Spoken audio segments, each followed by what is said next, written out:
We now present For the Record. Just ahead, as the governor signs the budget this week, Republicans in an uproar over what they call broken promises. To say that we're going to fund something annually at the same amount for 400 years is kind of ridiculous. I think I just did exactly what I promised. And a veto that changed 2 years into 400. It makes the whole thing a game.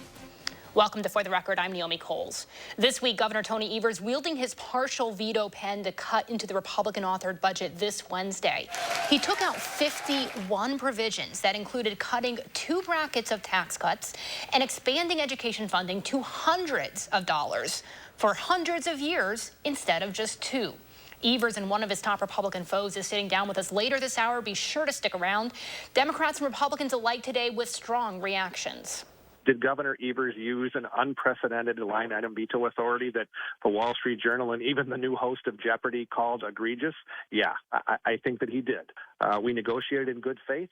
I think the idea that he was going to break his word by having this massive property tax increase over the next 400 years was something that nobody saw, and no taxpayer in Wisconsin should ever accept as the possible outcome of what we did. I was very glad to see Governor Evers veto a significant part of the Republican tax cut for the wealthy and instead call for legislators to come back and fund priorities like childcare that were left out of this budget. This was an incredibly disappointing budget for me coming from the Republicans because we had a $7 billion surplus. There's so much that we could have done with that and that we needed to do with that. At the heart of the controversy, Republicans suffering the loss of their biggest income tax cuts to the top 2 brackets. That's any family making more than $36,000 in a year. GOP lawmakers said the tax cuts would make Wisconsin more competitive with other states.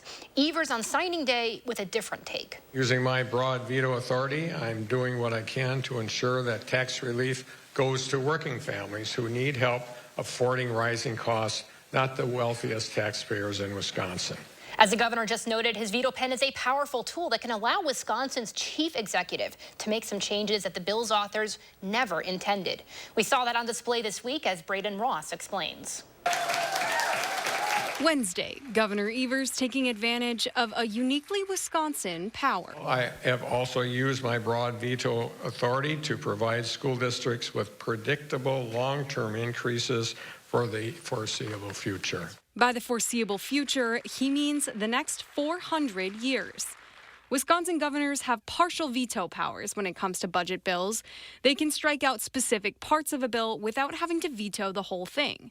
Since the power was first put in place in the 1930s, governors on both sides of the aisle have gotten creative with it, crossing out words and even specific letters to change a bill's meaning. It makes the whole thing a game, and a fairly silly one at that. But constitutional amendments in 1990 and 2008 reined in those powers by a lot. I think most people, myself included, thought this issue had been put to bed.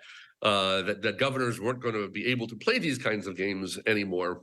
We were wrong. Governor Evers found a loophole. Neither of those amendments specifically said that a governor couldn't use the veto power to cross out punctuation marks and numbers. This is what the Republican-authored bill looked like when it landed on Evers' desk on Friday. It added school funding for the 2023-24 and the 2024-25 school years. But Evers made some changes.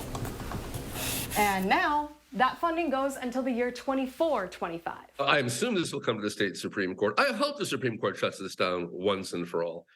Now it remains to be seen if that change stands. It's possible it may face court challenges or lawmakers could negate it down the road.